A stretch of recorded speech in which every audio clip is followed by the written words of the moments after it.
The massive doors of the Galactic Council chamber slid open with a soft hiss.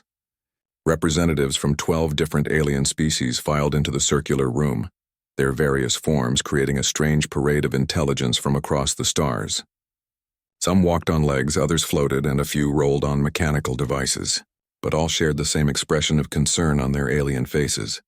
Ambassador Zex Prime of the Zephyrian Collective took his place at the crystal podium. His translucent blue skin glowed softly as data streams flowed through his body like living light. The Zephyrians were known throughout the galaxy for their mathematical minds and perfect predictions. When they spoke about war, everyone listened. Fellow council members, Zex Prime began, his voice echoing through the translation devices. We face an unprecedented situation. The humans have declared war on the Krillian Empire. A ripple of sound moved through the chamber. Some species clicked their mandibles in what passed for laughter. Others shook their heads sadly. The Altarian representative, a tall being with golden skin and 4 arms, stood up slowly. Ambassador Zex Prime, she said in her melodic voice. Surely this is a mistake. The humans are barely 200 years into space travel. They have no experience in galactic warfare. Zex Prime's internal lights flickered as he processed information. Commander Altara, I wish it were a mistake. But our intelligence confirms it. 3 days ago, human ships attacked a Krillian mining station in the Kepler 442 system. The humans claim the system belongs to them. The chamber erupted in noise. Species that communicated through color changes flashed angry reds and confused yellows. Others that spoke through scent released chemicals that made the air heavy with disbelief. Counselor Vorthak, whose species had biocomputer implants growing from their skulls, raised a clawed hand for silence. Numbers and calculations flowed across the organic screens on his head as he spoke. I have run the mathematical models, he announced. The Krillian Empire has conquered 17 star systems in the past 100 years. They possess plasma weapons that can melt through any known armor. Their ships use faster-than-light engines for tactical movement. They have never lost a major battle. He paused, letting the data sink in before continuing. The humans, by comparison, still use chemical rockets for most of their propulsion. Their weapons fire solid metal projectiles using chemical explosives. Their armor is made of refined metals, not energy shields. Ambassador Zex Prime nodded gravely. The Vorthak calculations are correct. Our analysis shows the technological gap between humans and Krillians is approximately 800 years. It would be like Stone Age hunters attacking a modern army. Commander Altara's golden skin darkened with sadness. Her people valued courage above all else, and she could not help but respect the humans for their bravery, even if it was foolish. Perhaps we should warn them, she suggested. The humans are young. They do not understand what they face. We tried, replied Ambassador Keth 9 from the Wanderer Coalition. His species looked like walking trees and his bark-like skin creaked as he moved. We sent diplomatic messages to Earth. The human leaders thanked us for our concern but said they would not back down. The insect-like hive speaker clicked rapidly, her translation device working to convert the sounds into galactic standard. The hive believes the humans suffer from mammalian pride. Their warm blood makes them act without thinking. Dr. Yilan from the Peaceful Union, whose people resembled floating jellyfish, pulsed with soft blue light as she spoke. Perhaps their pride comes from ignorance. They have only fought wars on their own planet. They have never seen what plasma weapons can do to living flesh. Zex Prime called up a holographic display in the center of the chamber. The 3-dimensional image showed the Krillian battle fleet that was already moving toward the disputed system. 60 heavy cruisers, each one the size of a small city, bristled with weapon ports and shield generators. Krillian Admiral Thex 9 commands this fleet, Zex Prime explained. He has never lost a battle in 300 years of service. His ships carry enough firepower to sterilize a planet. The hologram shifted to show the human fleet approaching from the other side of the system. 30 ships, smaller and cruder looking than their Krillian counterparts, moved in a loose formation. The human fleet is led by Admiral Sarah Chen aboard their flagship, the UES Defiance, Zex Prime continued. Intelligence reports indicate she is considered one of their best military minds, but even their best cannot overcome such technological differences. Counselor Vorthak's biocomputers hummed as they processed more data. Based on ship specifications, weapon capabilities, and historical battle data, I calculate the humans will be completely defeated within 4.7 hours of engagement. Possibly sooner if Admiral Thex 9 chooses to use his full firepower immediately. The chamber fell silent as the weight of the prediction settled over them. Most council members had seen the results of Krillian attacks before. Entire civilizations reduced to glowing debris in space. Ambassador Zex Prime prepared to call for a vote on the official council prediction when a small voice spoke up from the back of the chamber. What about their tactics? Asked Observer Lin 432 from the archive species. Her people were known for collecting and storing information rather than fighting wars. Have we analyzed how humans conduct warfare? Zex Prime's lights flickered in what might have been amusement. Observer Lin 432, with respect, tactics cannot overcome technology. The humans could be perfect strategists and they would still lose. Their weapons simply cannot penetrate Krillian shields. Besides, added the Hive speaker, we have studied their military history. Humans fight in predictable patterns. They use formations, follow rules of engagement, and attempt to minimize casualties. Very civilized, but not effective against Krillians. Observer Lin 432 settled back into her seat, but her large eyes continued to study the tactical displays with interest. Commander Altara stood again, her forearms spread in a gesture of resignation. Then we are here to witness the end of human expansion into space. After this defeat, Earth will likely withdraw from galactic affairs entirely. If Earth survives, muttered Counselor Vorthak darkly. Admiral Thex 9 is not known for leaving survivors. Ambassador Zex Prime called for the formal vote. One by one, each species registered their prediction. The mathematics were clear, the technology gap too wide, the outcome inevitable. By unanimous vote, Zex Prime announced, the Galactic Council officially predicts complete human defeat within 6 hours of battle commencement. We will observe and record this engagement for historical purposes. As the council members began to file out of the chamber, many shook their heads sadly. The humans had shown such promise as a young species. Their curiosity, their determination, their rapid advancement in science and technology, but they had bitten off more than they could chew. Within hours, that promise would be extinguished in the cold vacuum of space. What none of them knew, as they prepared to watch what they believed would be a one-sided massacre, was that they had made one critical error in their calculations. They had analyzed human weapons, human ships, and human technology, but they had never truly analyzed human thinking. The battle was about to begin, and the galaxy was about to learn something new about the species from the small blue planet at the edge of the spiral arm. Something that would change everything. The space around Kepler 442 was dark and cold, filled with the distant light of a billion stars. Soon it would be filled with something else entirely. Admiral Thex 9 of the Krillian Empire stood in the command center of his flagship, the Blade of Conquest. His gray skin bore the ritual scars of countless victories, and his 6 eyes tracked multiple displays showing the approaching human fleet. Around him, Krillian officers worked at their stations with the calm efficiency of a species that had never known defeat. Admiral, reported his tactical officer, the human fleet maintains course toward our position. 30 ships total, all smaller than our light cruisers. Thex 9's mandibles clicked in what passed for amusement among his people. Only 30 ships? Intelligence reports suggested they would bring more. He studied the tactical display, noting the crude design of the human vessels. Their ships looked like flying scrap metal. The Krillian fleet hung in perfect formation near the edge of the system. 60 heavy cruisers, each one a masterpiece of military engineering.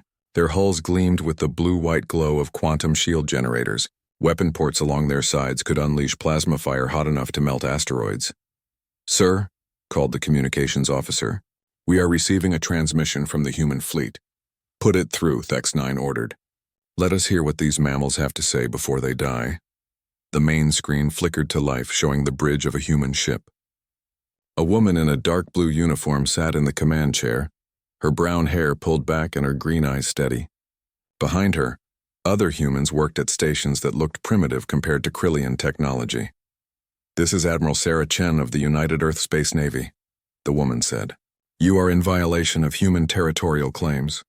Withdraw your forces immediately." Thex 9 stepped closer to the screen, his 6 eyes focusing on the human leader. "I am Admiral Thex 9 of the Krillian Empire. In 300 years of service, I have conquered more star systems than your species has even visited. This system now belongs to the Empire." Admiral Chen leaned forward slightly. "Admiral Thex 9, I respect your experience. But this system belongs to humanity. We will not withdraw. Then you will die, Thex9 replied simply. I offer you one chance to surrender. Your ships are outgunned, outnumbered, and outclassed. There is no shame in admitting defeat before the battle begins. The human admiral was quiet for a moment, as if considering his words. Then she smiled, and something in that expression made Thex9 feel unexpectedly uneasy. Admiral, she said, we didn't come here to surrender. We came here to win. The transmission ended, leaving the Krillian command center in silence. Thex9 stared at the blank screen for several seconds before turning to his officers. Typical mammalian bravado, he declared. Their warm blood makes them say foolish things. Begin the attack. Standard formation. We will give them a quick death. The Krillian fleet began to move. 60 massive ships accelerated toward the human formation, with the grace of predators closing in for the kill. Their plasma weapons charged with building energy, creating a visible glow around each ship. On the tactical display, Thex9 watched the human fleet's response, and frowned. Sir, reported the tactical officer, the humans are not retreating. Obviously. Thex9 replied. They are too proud to run. They will die with honor at least. No, sir, the officer said, his voice uncertain. They are accelerating toward us. All ships maximum velocity. Thex9 looked at the display again. The human ships were indeed charging straight at the Krillian fleet.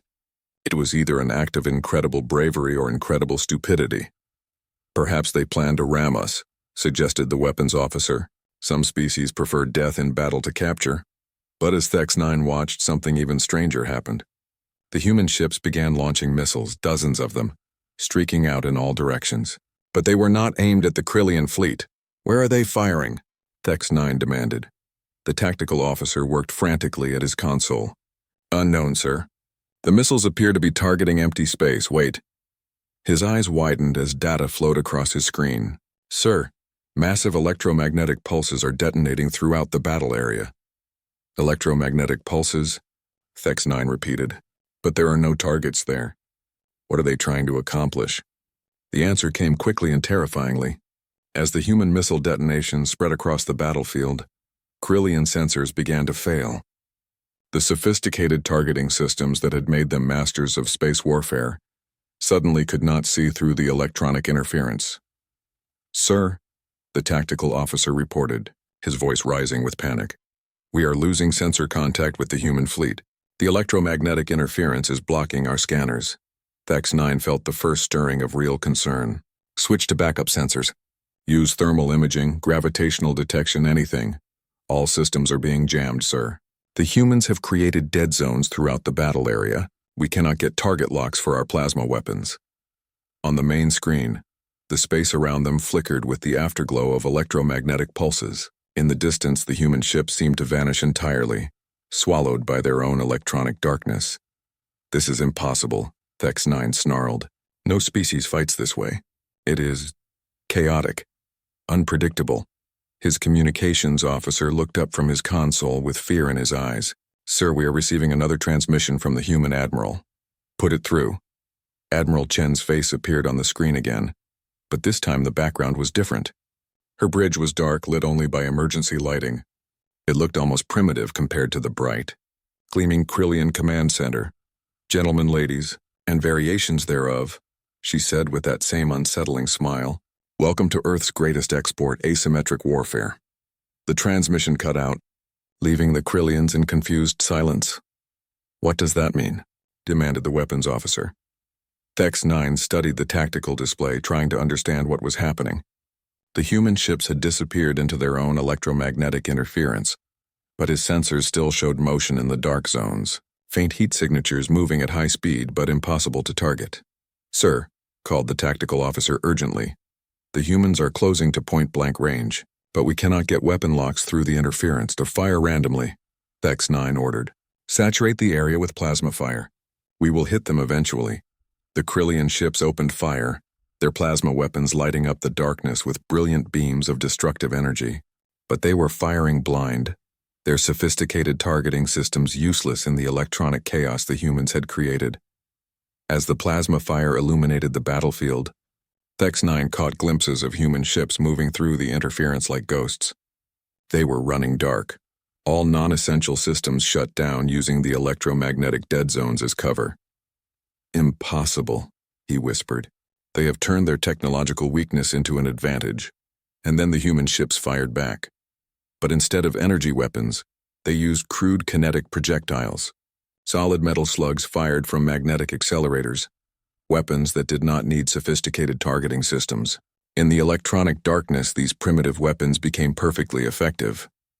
The first impacts sent shockwaves through the Krillian formation. Metal projectiles moving at tremendous velocity punched through quantum shields as if they were paper, tearing into the hulls of ships that had seemed invincible. "Shields are failing," reported the tactical officer. "The kinetic impacts are overloading our generators." Thex-9 watched in growing horror as his perfect formation dissolved into chaos. Ships that had conquered star systems were being destroyed by flying chunks of metal fired from invisible enemies. "All ships," he commanded, "retreat to minimum safe distance. We need time to adapt our tactics." But as he gave the order, he realized something that chilled him to his core. The humans had not just surprised him with unusual tactics. They had planned this entire engagement around his weaknesses. They had studied Krillian warfare, identified the critical flaw in his technology-dependent approach, and designed a strategy specifically to exploit it. For the first time in 300 years of military service, Admiral Thex-9 began to suspect he might lose a battle.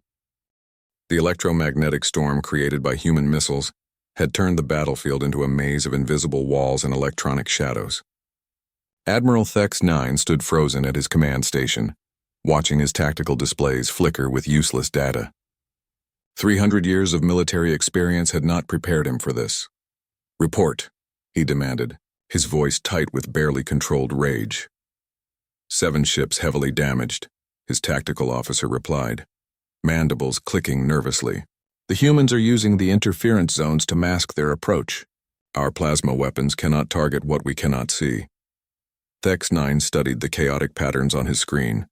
The human ships moved like predators through the electronic darkness, striking and vanishing before his forces could respond. It was not the civilized warfare he knew, with clean formations and predictable tactics. "How are they navigating without sensors?" asked his weapons officer.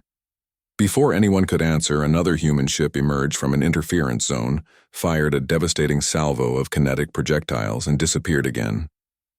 The metal slugs tore through the hull of the cruiser Eternal Glory, sending atmosphere streaming into space.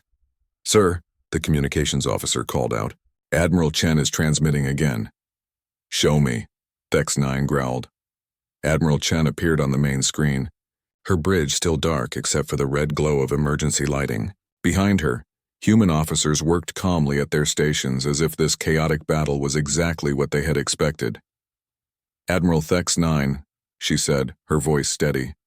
"You seem confused by our tactics. Let me explain what you are experiencing."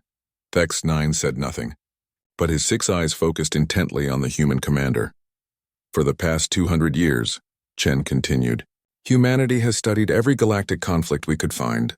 We analyzed your victories, your strategies, your technology, and we found something interesting." She paused, letting her words sink in. "Every spacefaring civilization fights the same way. Clean formations, energy weapons, sophisticated targeting systems. You have all become dependent on technology to do your thinking for you." The transmission cut to a tactical view that showed the current battle from above. Krillian ships fired blindly into electromagnetic dead zones while human vessels moved through the interference like they owned it. "We call this the technology trap," Chen's voice continued over the tactical display. "The more advanced your weapons become, the more you rely on them to solve problems. You forgot the most important rule of warfare." The display switched back to Chen's face. "Adapt or die." The transmission ended, leaving Thex-9 staring at an empty screen. Around him, alarms continued to sound as more ships reported damage from the invisible human attackers. "Sir," his tactical officer said urgently, "the humans are coordinating their attacks without using active sensors." "How is this possible?" Thex-9 thought about the question, his military mind finally beginning to understand what he faced. They prepared for this specific battle, he realized aloud. The electromagnetic interference was not random. They have pre-calculated firing solutions. Pre-calculated. The weapons officer looked confused. But that would require knowing our exact position and movement patterns in advance. Which means, Thex-9 said slowly, they have been studying us longer than we thought. The truth was even more disturbing than Thex-9 imagined. In the command center of the UES Defiance, Admiral Chen stood before a holographic display that showed the battlefield in perfect detail. But this display was not generated by real-time sensors. It was a prediction model, created weeks before the battle began. Status report, Chen ordered. Phase 1 complete, reported her tactical officer, Commander Rodriguez. Electromagnetic interference is at maximum effectiveness. Krillian targeting systems are operating at less than 10% efficiency. Enemy casualties? Chen asked. 12 ships heavily damaged, 3 disabled, Rodriguez replied. No friendly losses so far. Chen nodded, studying the display. Every human ship knew exactly where to go and when to fire, not because they could see their targets, but because they had modeled this entire battle in advance.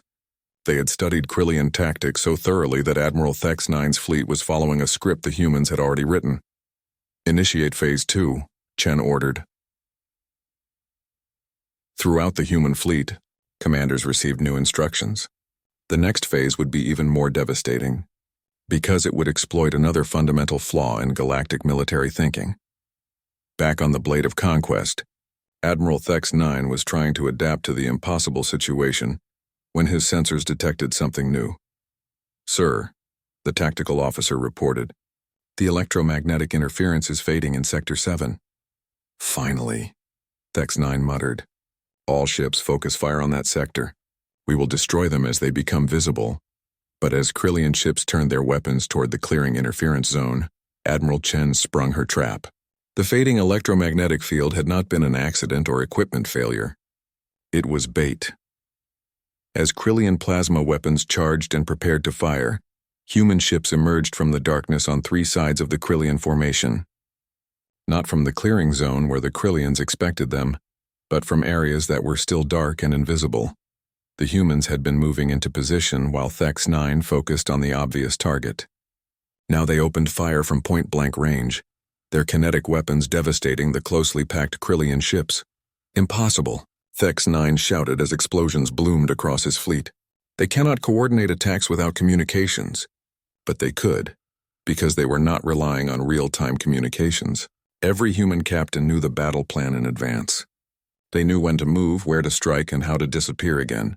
The electromagnetic interference that blinded the Krillians did not affect the humans at all, because they were not trying to see their enemies. They were following a choreographed dance of destruction. The cruiser Iron Fist exploded in a brilliant flash, taking 300 Krillian warriors with it. The mighty dreadnought Starcrusher listed heavily to port, atmosphere streaming from dozens of hull breaches. All ships retreat, Thex-9 ordered. Emergency jump to Rally Point Alpha. But even his retreat had been anticipated. As Krillian ships turned to flee, they found human vessels waiting in their escape routes. The humans had not just planned the initial attack. They had planned the entire battle, including how the Krillians would try to escape. Sir, the tactical officer said, his voice breaking with fear. They are everywhere. How did they know where we would run? Thex-9 stared at the tactical display, finally understanding the scope of his defeat. The humans had not just outfought him. They had outthought him so completely that his 300 years of experience meant nothing. Because, he said quietly, they studied us better than we studied ourselves. On the human flagship, Admiral Chen watched the Krillian formation collapse into chaos. Her plan was working perfectly, but she took no pleasure in the destruction. This was not about cruelty or conquest. It was about survival and sending a message to the galaxy. Admiral, Commander Rodriguez reported, the Krillians are attempting to signal surrender. Chen looked at the display showing the remaining Krillian ships. 12 vessels out of 60 still functioning, most of them damaged. In 17 minutes, the most feared fleet in the galaxy had been reduced to scattered survivors. Accept their surrender, she ordered, but keep them covered. I want to speak with Admiral Thex-9. As the battle ended, observers throughout the galaxy watched in stunned silence. The impossible had happened. The humans had not just won, they had dominated completely, using tactics that no one had seen before. In the Galactic Council chambers, Ambassador Zex Prime stared at the battle reports with disbelief. His mathematical models lay in ruins, as shattered as the Krillian fleet. How? He whispered. How did they do this? The question would echo across the galaxy for years to come, but the answer was simple, even if its implications were revolutionary. The humans had fought like humans, not like machines. The silence that followed the battle was deafening. Where moments before the space around Kepler 442 had been filled with plasma fire and electromagnetic storms, now there was only the cold drift of debris and the fading glow of damaged ships. Admiral Thex 9 stood in his command center, his 6 eyes staring at displays that showed the impossible. His mighty fleet, the pride of the Krillian Empire, lay in ruins. Twisted metal floated where proud warships had once cruised. Emergency beacons blinked from life pods scattered throughout the battle zone. Damage report, he said, his voice barely above a whisper. His tactical officer's mandibles trembled as he read from his console. 48 ships destroyed or disabled, sir. 12 ships still operational, most with heavy damage, casualties. He paused, swallowing hard. Over 20,000 dead or missing, 20,000 warriors. Veterans who had conquered star systems, who had never known defeat. Gone in 17 minutes. The communications board chimed and Admiral Chen's face appeared on the main screen. Her bridge was still dark, but now Thex 9 could see the satisfied exhaustion in her eyes. She had planned this victory down to the smallest detail. Admiral Thex 9, she said formally, I am prepared to accept your surrender. Thex 9 looked around his shattered command center. Emergency lighting cast everything in a red glow. Half his control stations were dark, their operators dead or wounded. The proud ship that had led the conquest of 17 star systems was now a crippled hulk, barely maintaining life support. I do not understand, he said finally. How did you achieve this? Chen studied him for a moment before answering. Admiral, with respect, that is exactly the problem. You approached this battle the same way you have approached every battle for 300 years. Predictably. She gestured to something off-screen, and a tactical display appeared beside her image. It showed the battle from beginning to end, compressed into a few seconds. Thex 9 watched his fleet move into the exact positions the humans had expected, fire at the exact targets they had anticipated, and retreat along the exact routes they had prepared for. Every galactic civilization fights the same way, Chen continued. Energy weapons, formation attacks, technology-dependent tactics. You have all become so advanced that you forgot how to think creatively. But your weapons, Thex 9 protested. Primitive kinetic projectiles. They should not have been able to penetrate our shields. Chen smiled grimly. That is what everyone believes. But shields are designed to deflect energy weapons, not solid matter moving at high velocity. Your technology was designed to fight energy, not physics. The display changed, showing detailed analysis of the shield failures. Thex 9 watched in fascination and horror as simple metal slugs punched through quantum barriers like they were soap bubbles. Furthermore, Chen added, your entire tactical doctrine depends on sensor technology. Take that away and you are fighting blind. We simply gave you a battle where your strengths became weaknesses. Thex 9 felt something he had never experienced before in combat. Intellectual humility. This human female had dissected his military philosophy and found it wanting. She had not just defeated him. She had made him obsolete. You studied us, he said. It was not a question. For 200 years, Chen confirmed. Every battle report, every tactical manual, every strategic doctrine we could find. We know how Krillians fight better than most Krillians do. But why? Thex 9 asked. Why prepare so thoroughly for a war that might never happen? Chen's expression grew serious. Because we knew it would happen eventually. Earth is a rich world in a strategic location. Someone would try to take it from us. We decided that someone would fail. Around the bridge of the Blade of Conquest, surviving Krillian officers listened to this conversation with growing amazement. Their species had dominated space warfare for centuries, and now they were being lectured by mammals who still use chemical rockets for most of their transportation. Admiral Chen, Thex 9 said slowly, I have one more question. Ask it. When you transmitted earlier, you said we brought technology to a thinking fight, and you brought thinking to a technology fight. What did you mean? Chen leaned forward slightly, and for a moment she looked almost sympathetic. Admiral, your species has incredible technology. Ships that can travel faster than light, weapons that can destroy planets, shields that can deflect energy itself. But you use all this technology the same way every time. She paused, choosing her words carefully.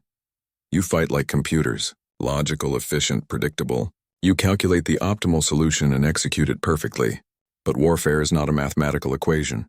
It is a contest between minds, and the mind that thinks differently usually wins. Thex 9 absorbed this, feeling the weight of centuries of military tradition crumbling around him, and humans think differently. We think chaotically, Chen admitted. We consider options that seem impossible. We turn disadvantages into advantages. We plan for scenarios that logical minds would dismiss. Today we turned your technological superiority against you. The communication was interrupted by a new voice. Admiral Chen, this is Commander Rodriguez. We are receiving multiple transmissions from other fleets throughout the galaxy. News of the battle is spreading. Chen nodded. Patch them through, Commander. Let everyone hear this. The screen split, showing faces from a dozen different alien species. Thex 9 recognized several of them. Military commanders who had faced Krillian fleets and lost. Now they were staring at the human admiral with expressions of awe and disbelief. Admiral Chen, said a Vorthak commander, his biocomputer implants flickering rapidly. Our calculations showed human defeat within hours. How did you achieve victory in minutes? Chen looked directly into the camera, knowing her words would be recorded and transmitted throughout the galaxy. Commander, you calculated our weapons, our ships, our technology, but you never calculated our thinking. You assumed we would fight like everyone else fights. That was your mistake. A Zephyrian officer appeared on the screen, his crystalline features glowing with curiosity. What you accomplished changes everything we know about space warfare. How do we defend against such tactics? You adapt, Chen replied simply. You stop relying on technology to solve every problem. You start thinking creatively again. You remember that warfare is about minds, not machines. Admiral Thex 9 watched this conversation with growing understanding. The humans had not just won a battle. They had started a revolution in military thinking that would reshape the entire galaxy. Admiral Chen, he said, interrupting the other transmissions, I formally surrender my fleet to you, but I must ask, what happens now? Chen turned her attention back to him. Now, Admiral, you go home. You tell your empire that humanity is not to be underestimated. You tell them that Earth is defended by more than ships and weapons. It is defended by minds that refuse to accept the impossible. She paused, her expression growing harder. And you tell them that if they want our system, they will have to be prepared for a kind of war they have never seen before. The transmission ended, leaving Thex 9 alone with his thoughts and his shattered fleet. Around him, his surviving officers worked to restore basic systems and care for the wounded. In the distance, human ships moved among the debris, rescuing Krillian survivors and offering medical aid. Even in victory, these strange mammals showed mercy to their defeated enemies. As he watched a human rescue ship dock with a damaged Krillian cruiser, Thex 9 realized something that would haunt him for the rest of his life. The humans had not just defeated the Krillian Empire. They had done it while maintaining their honor, their principles, and their humanity. That might be the most terrifying thing of all. The emergency session of the Galactic Council convened 6 hours after the Battle of Kepler 442 ended. The same representatives who had confidently predicted human defeat now sat in stunned silence, their various forms of communication muted by shock. Ambassador Zex Prime stood at the crystal podium, but his usual flowing data streams were dark. For the first time in his species' recorded history, a Zephyrian mathematician had been completely wrong about a major prediction. Fellow council members, he began, his voice lacking its usual confidence. We have witnessed something unprecedented. The humans achieved what our model said was impossible. Around the chamber, alien representatives shifted uncomfortably. The comfortable certainties that had governed galactic politics for millennia had been shattered in 17 minutes of human tactical genius. Commander Altara of the Altarian Republic spoke first, her golden skin dim with confusion. Our military advisors are requesting immediate access to human battle records. The tactical innovations displayed today could revolutionize warfare throughout the galaxy. Counselor Vorthak's biocomputer implants flickered weakly as he struggled to process the new data. My calculations were based on technological factors, weapon specifications, ship capabilities, but we never accounted for— He paused, searching for the right words. For the human factor. What exactly is the human factor? Asked Dr. Yilan from the Peaceful Union, her jellyfish-like form pulsing with nervous energy. Ambassador Zex Prime called up a holographic replay of the battle. The assembled delegates watched in fascination as human ships disappeared into electromagnetic dead zones, moved without sensor guidance, and coordinated attacks through what should have been impossible interference. They fought without following standard protocols, observed the Hive speaker, her insect-like features clicking rapidly. No formations, no predictable patterns, no adherence to accepted tactical doctrine. It was chaos, agreed the Wanderer representative, his tree-like form creaking with agitation. How can chaos defeat order? Observer Lin 432 from the archive species raised a small hand. If I may suggest, honored council members, perhaps we are asking the wrong question. All attention turned to the small archivist, whose people specialized in storing and analyzing information rather than making war. Instead of asking how chaos defeated order, she continued, perhaps we should ask why order became predictable. The chamber fell silent as the implications of her words sank in. Explain, commanded Ambassador Zex Prime. Lin 432 activated her personal display, showing battle records from the past 1,000 years. I have analyzed every major space conflict in our databases. The patterns are identical. Energy weapons, formation attacks, shield versus weapon technology races. Every civilization develops the same solutions to the same problems. The display shifted, showing tactical formations that looked virtually identical across different species and time periods. We became predictable, she said simply. All of us. The humans studied our predictability and used it against us. Across the galaxy, the news of the human victory was spreading like wildfire through communication networks. On military bases, in government chambers, in academic institutions, beings who had never given much thought to the small species from Earth were suddenly asking urgent questions. Admiral Chen's final transmission was being analyzed word by intelligence agencies throughout known space. Her phrase about bringing thinking to a technology fight had become the subject of intense debate. On the Krillian homeworld, Emperor Thax Supreme paced his war chamber as reports flooded in from the survivors of Admiral Thax IX's fleet. The greatest military power in the galaxy had been humiliated by a species they had dismissed as primitive. Impossible, he snarled at his advisors. Mammals with chemical rockets cannot defeat Krillian battle fleets. Yet they did, Supreme One, replied his military advisor carefully. Admiral Thax IX's reports indicate the humans used tactics we have never encountered. They turned our technological advantages into weaknesses. Then we will adapt, the Emperor declared. We will study their methods and develop countermeasures. With respect, Supreme One, the advisor continued. That may not be possible. The humans did not rely on new technology. They relied on new thinking. How does one develop countermeasures against imagination? The question hung in the air like a challenge to everything the Krillian Empire had believed about warfare. On Earth, in the headquarters of the United Earth Space Navy, Admiral Chen stood before a conference table filled with military leaders from every human nation. The victory celebration had been brief. Now came the hard work of preparing for what would inevitably follow. The galaxy knows we can fight, said General Martinez, the head of Earth's combined forces. The question is, what do they do with that knowledge? Some will want to study us, Chen replied, looking at intelligence reports flowing in from across known space. Others will want to test us. A few might even want to ally with us. And the Krillians?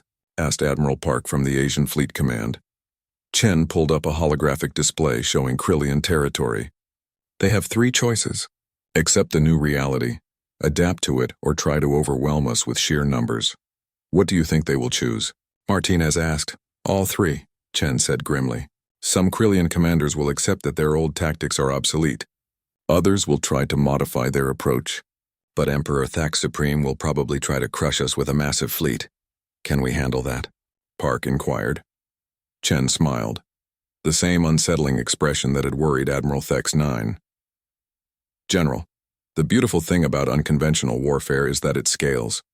The more enemies you face, the more targets you have for creative thinking. Back in the Galactic Council chambers, the debate continued. Representatives were beginning to understand that the human victory represented more than just one battle. It represented a fundamental shift in the balance of power. We must consider the implications for galactic security, said Commander Altara. If human tactical methods spread to other species, traditional military hierarchies could collapse. Perhaps that would not be entirely negative, suggested Dr. Yilan quietly. Military hierarchies based on technological superiority have led to countless wars of conquest. The chamber erupted in heated discussion. Some species saw opportunity in the new paradigm, while others saw only chaos and instability. Ambassador Zex Prime called for order. The question before us is simple. How do we coexist with a species that has proven capable of defeating supposedly superior forces? We treat them as equals, said observer Lin 432. We accept that technological advancement is not the only measure of capability, or we eliminate them before they become a greater threat, muttered the Krillian observer. Darkly, the chamber fell silent again. The choice was clear, and it would define the future of galactic civilization. 3 days later, the first diplomatic contact was made. A small fleet of alien ships arrived at the edge of Earth's solar system, flying the flags of 6 different species. They came not as conquerors, but as potential allies. The message they transmitted was simple. We wish to learn. Admiral Chen, now promoted to Admiral of the Fleet for her victory, met with the alien delegation aboard a neutral space station. The beings who had once dismissed humanity as primitive now looked at her with a mixture of respect and curiosity. Admiral Chen, said the Altarian diplomat, your victory has changed everything. We would like to propose a mutual defense pact. Chen studied the assembled aliens carefully. What kind of defense pact? One where we share technology and you share tactics, the diplomat explained. We have much to learn from each other. It was the beginning of a new era. The galaxy had learned that intelligence came in many forms, and that the species with the biggest guns did not always win the war. Humanity had earned its place among the stars not through superior technology, but through superior thinking. And that lesson would echo through the cosmos for generations to come. The age of predictable warfare was over. The age of human ingenuity had begun.